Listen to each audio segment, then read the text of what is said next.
Это братоубийственная война. Кого убивать вообще? Брат брата убивает, разве можно?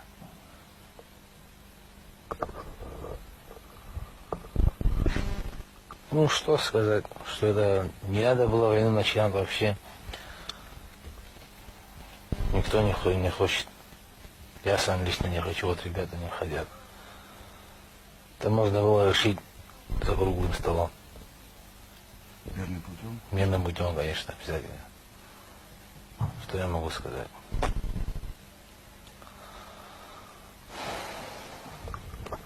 С кем я не встречался бы, с кем не говорил, всем никто не хочет войны. Все молодые ребята то же самое. Войну никто не хочет. Хотят веселиться, жить, радоваться и все. А то, что там кто-то что-то решает, все говорят, пусть сами решают. Нас нечего трогать. Мы родились не для того, чтобы автомат держать, а для того, чтобы веселиться, радоваться и жить дальше. Да. Что я могу сказать? Война хорошая никому не принесет. Чем быстрее кончится, тем и лучше. Я хочу, чтобы как раньше жили, так и жили, чтобы мирным путем все это получилось.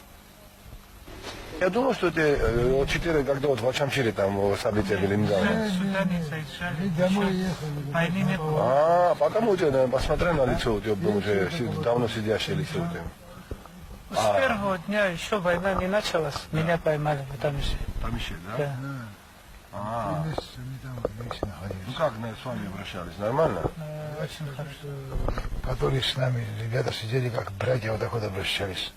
Ну, то есть, Вот у нас ничего не было абсолютно. У нас были рубашки, ну, летнее время было же.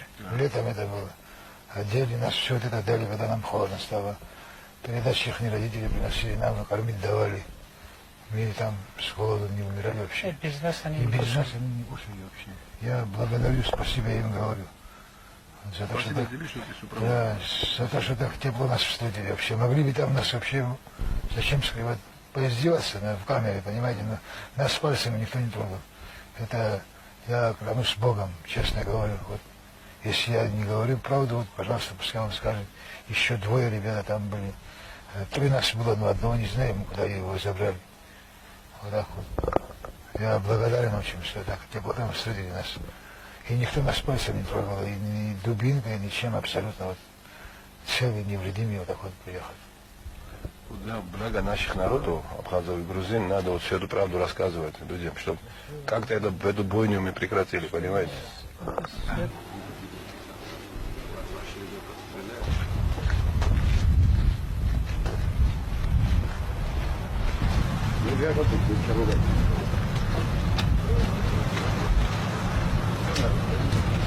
А еще погибшего надо.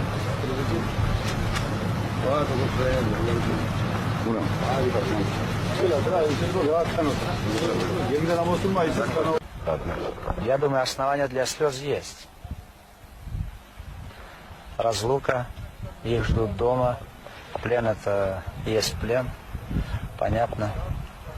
Но я думаю, что эти вопросы будут решаться и так же мирным путем, да, без всяких проволочек. Я думаю, что мы сможем в этом найти общий язык обязательно.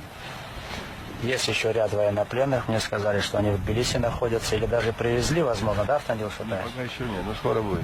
Я думаю, что мы их тоже обменяем, и вместо слез будут радостные улыбки родных.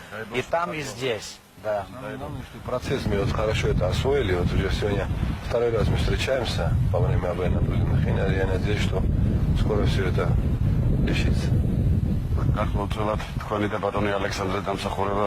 Უფრო ბატონი ალექსანდრეს. Так? Я думаю, что этот процесс не самый приятный вообще, обмен военнопленными или обмен людьми. И вот с Автандил Шотаевичем мы вообще не ставили так проблем. Мы просто считаем, что к военнопленным нужно относиться по-людски, там, даже с учетом Женевских конвенций, которых мы, может быть, и не знаем, но мы подходим к этой проблеме по-людски, это самое главное. И я думаю, что ребята, вот, которых мы сегодня привезли, вам об этом скажут. Я бы хотел, чтобы и наши парни говорили то же самое. Тогда мы будем находить очень быстро общий язык. Ну, вообще, у приезда я говорил с пленными афганской стороны, и они просто всю правду сказали, и они все довольны. Даже говорили, что вместе сидели, вместе ели с грузинскими ребятами. Когда нас как летом взяли, нам холодно было, они дали потому все необходимое, чтобы нам нормально нам стало. Вот сейчас недавно я с ним говорил. И я думаю, что с грузинской стороны, наверное, то же самое наши пленные скажут. Я надеюсь на это. Да, так что до будущих встреч. Спасибо.